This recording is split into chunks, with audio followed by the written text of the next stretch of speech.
जो मैया तुम्हें भूख लगती है, जो मैया तुम्हें भूख लगेगी, ताजी ताजी लैया जनमा हम लैगे मिठाई संगे खा जाना। अरे ताजी ताजी लैया हम जबै मिठाई संगे खा जाना।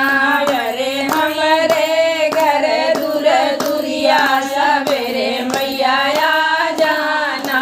अरे हमारे घर दूर दूरिया सवेरे मैया आ जाना। मैया तुम्हें प्यास लगेगी, जो मैया तुम्हें प्यास लगेगी, कलशा में गंगा जल रखबे बेरिया पर पी जाना। अरे कलशा में गंगा जल रखबे बेरिया पर पी